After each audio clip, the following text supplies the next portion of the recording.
श्री स्वामी समर्थ. अपेक्षा ही दुसऱ्याकडून ठेवू नकोस, तर ती स्वतःकडून आणि परमेश्वराकडून ठेव, म्हणजे तुला कधीच निराशा मिळणार नाही. स्वामी म्हणतात, चिंता करू नकोस, तू आमच्यावर सर्व सोपवलेले आहेस ना. मग आता काय करायचे ते आम्ही पाहून घेतो. तू फक्त तुझे प्रामाणिक प्रयत्न कर. तू आमच्याकडे जी प्रार्थना केलेली आहेस ती लवकरच पूर्ण होईल. काळजी करू नकोस. आज झोपण्याच्या अगोदर फॉलो करून लिही, श्री स्वामी समर्थ. उद्या सकाळी उठल्यानंतर खूपच गोड बातमी मिळेल तुला. स्वामी म्हणतात, मोठं व्हायला ओळख नाही, माणसांची मनं जिंकावी लागतात. जगातील कुठल्याही तराजूत मोजता न येणारी एकमेव मोठी वस्तू म्हणजे माणुसकी. बाला, काळजी करू नकोस. येणारा काल हा तुझ्यासाठी खूप भाग्यशाली असणार आहे. त्यामुळे तू निश्चिंत राहा आणि आमच्यावर आणि स्वतःवर फक्त विश्वास ठेव. स्वामी म्हणतात, वाढण्यासाठी आधी रुजावं लागतं आणि चमकण्यासाठी झिजावं लागतं. आज जी व्यक्ती फॉलो करून लिहिणार श्री स्वामी समर्थ, त्या व्यक्तीचे स्वप्न पूर्ण होणार.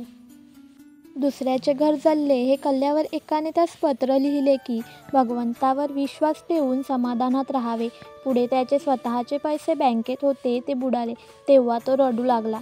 लोकांना सांगे ब्रह्मज्ञान, आपण कोरडे पाषाण असे नसावे. जे आपण दुसऱ्यास सांगतो तेच आपण आपणास सांगावे. आज आपल्याला समाधान का मिळत नाही, तर आपला अभिमान त्याच्या आड येतो.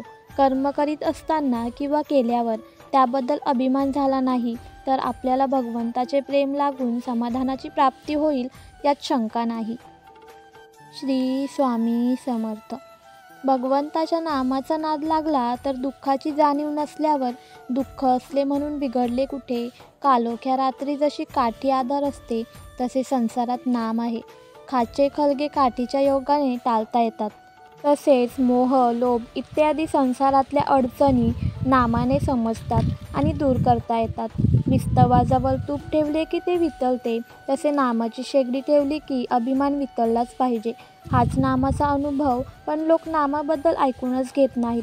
जर कोणी ऐकून घेतले तर ते बिंबवून घेत नाहीत, त्याचे मनन करत नाहीत आणि मनन करून ज्यांना ते पटले असूनही नाम घेत नाहीत. अडचणी असल्या तरी नाम घेता येते, म्हणून नामस्मरण न करण्याबद्दल सबबी सांगू नका.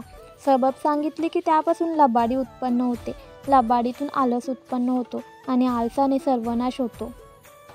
स्वामी म्हणतात, मनापासून हाक मार, मी येईन. संकटात असताना तुम्हाला मठात येणे, पोथी वाचन किंवा इतर धार्मिक विधी जमणार नाहीत, कारण तेव्हा तुमची मनस्थिती तशी नसते. त्यावेळेत आणखीन दुःखी राहण्यापेक्षा जाता येता, उठता बसता, कोणत्याही अवस्थेत, कोणत्याही ठिकाणी फक्त माझे नामस्मरण करीत राहा, मी सोबत असेन.